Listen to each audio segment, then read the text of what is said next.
समाज सुधारक ज्योतिराव फुले और उनकी पत्नी सावित्री फुले की जिंदगी पर आधारित फिल्म फुले विवादों के बीच कुछ बदलाव के साथ रिलीज हो गई है। साथ ही मुंबई कांग्रेस ने फिल्म फुले को टैक्स फ्री करने की मांग की है। बता दें कि खासदार मुंबई कांग्रेस अध्यक्षा वर्षा गायकवाड़ के दिशा निर्देश में उत्तर मध्य मुंबई कांग्रेस के कार्यकारी अध्यक्ष सुभाष भालेराव के नेतृत्व में मुंबई के चेंबूर के स्टार मॉल में फिल्म का एक शो फ्री कर दिया गया। फिल्म फुले को देखने के लिए लोगों की भीड़ उमड़ पड़ी।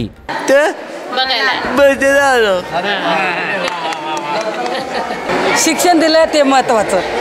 नवीन संदेश आहे तरुण पिढीला, एकदम भारी कार्यक्रम ठेवला आहे। आमच्या स्त्रियांसाठी खूप छान पिक्चर काढला आहे आणि ब्राह्मण समाजाने याला विरोध पण केलेला आहे, पण त्यामुळे हा पिक्चर नेमका काय आणि कसा आहे। आमच्या आदरणीय नेत्या वर्षाताई गायकवाड यांनी त्याच वेळी मागणी केली होती की बाबा हा चित्रपट महाराष्ट्रभर नाही तर भारतभर टॅक्स फ्री करण्यात यावा। नक्कीच मी सुभाष भालेराव यांचे धन्यवाद व्यक्त करते की त्यांनी या ठिकाणी फुले हा चित्रपट, खरं तर फुले हा चित्रपट नाही आहे, फुले हा आमच्यासाठी असलेलं सगळ्यात महत्त्वाची गोष्ट म्हणजे महाराष्ट्राचं असं एक प्रतीक आहे ज्या दाम्पत्याने असं दाखवून दिलं की महाराष्ट्राला आज जर बघितलं जातं तर शाहू फुले आंबेडकर नावाने ओळखलं जातं। आणि त्याच्यामध्ये फुले दाम्पत्याने ज्या तऱ्हेने जर तुम्ही स्त्री प्रश्नाबाबत बोलत असाल तर स्त्री शिक्षणाच्या बाबतीमध्ये ज्या तऱ्हेने लढाई लढण्याचं काम केलं आणि त्यांच्यामुळे आज असंख्य महिला ज्या आहेत त्या भारतभरामध्ये बघतो आपण की मोठ्या प्रमाणामध्ये शिक्षण घेतात। त्याचबरोबर आपल्या घराचा हौस जो आहे तो सर्व समाजासाठी खुला करण्याचं काम त्यांनी केलं। न्हाव्यांच्या संपांच्या माध्यमातून एक त्यांनी नवीन क्रांती केली। बालहत्या प्रतिबंधक गृह त्या ठिकाणी त्यांनी स्थापन केलं।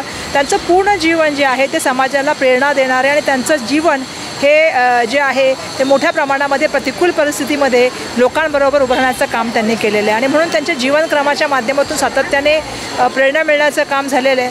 हा चित्रपट नसून हा त्यांच्या जीवनाचा प्रवास दाखवणारी आणि महाराष्ट्राच्या एका मोठ्या इतिहासाला, ज्याला परिवर्तनवादी इतिहास आहे, त्याला सुरुवात करणारा हा चित्रपट आहे आणि म्हणून हा चित्रपट महिलांसाठी दाखवण्याची खूप त्या ठिकाणी त्यांनी इच्छा व्यक्त केली आणि त्याप्रमाणे हा चित्रपट लावलेला आहे आणि मला पूर्ण खात्री आहे की महाराष्ट्राच्या प्रत्येक जनतेला हा चित्रपट जो आहे तो प्रेरणा देईल आणि ऊर्जा देईल। ते की त्यांनी हा शो जो आहे ते सगळ्यांसाठी ठेवलेला आहे आणि लोकांना त्याच्यामुळे बरंच काही शिकण्यासारखं मिळेल। कारण आता जर बघितलं तर जे सनातन धर्माचा जर तुम्ही पिक्चर बघालच त्याच्यामध्ये आपल्याला दिसेल की सनातन धर्माच्या लोकांनी त्यांना खूप त्रास दिला, पण काही वेगळ्या धर्माच्या लोकांनी सुद्धा त्यांना आधार दिला किंवा सपोर्ट केला आणि त्यांना पुढे येण्यासाठी मदत केली आणि ते सुद्धा खूप महत्त्वाचं आहे। म्हणजे इथे फक्त धर्म महत्त्वाचा नाही आहे तर सगळा माणूस महत्त्वाचा आहे, कोण आपल्याला मदत करतो हा आपला महत्त्वाचा मुद्दा इथे आहे।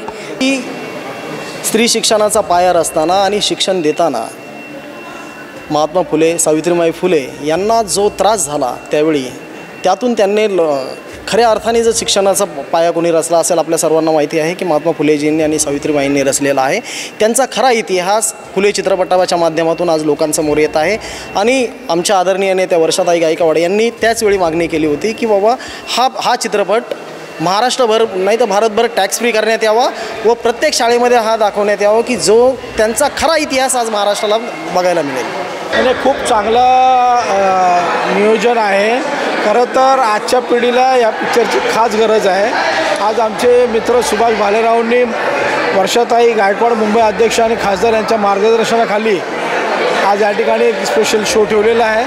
ह्या शोच्या माध्यमातून या विभागातली राहणारी जी लोकं आहेत, जे आजच्या पिढीला मागे काय झालं होतं, कुठल्या पद्धतीने शिक्षण आम्हाला मिळालं, ही परिस्थिती आज सत्य परिस्थितीवर आधारित या ठिकाणी जो पिक्चर चालू आहे ती सत्य परिस्थिती आजच्या पिढीला दाखवणं फार गरजेचं आहे आणि तो शो आज या ठिकाणी ते दाखवत आहेत। त्यांना माझ्या वतीने खूप खूप शुभेच्छा, धन्यवाद। पिक्चर अत्यंत चांगला आहे, नेत्रदीपक आहे। आयोजकांचं खरं म्हणजे विशेष आभार। सन्माननीय जिल्हा कार्याध्यक्ष सुभाष भालेराव, खासदार वर्षाताई गायकवाड यांच्या नेतृत्वामध्ये अत्यंत चांगलं कार्य होतं आहे आणि या कार्याची दखल घेऊन उपस्थित नागरिकांचे आम्ही आभार मानतो की चांगल्या उत्सवात ज्याप्रमाणे लोक जमलेत ह्यावरनं दिसलं आहे की आमच्यासोबत आमचे नागरिक आहेत, आमची जनता आहे, याचा आम्हाला चांगला आणि अत्यंत आनंद आहे।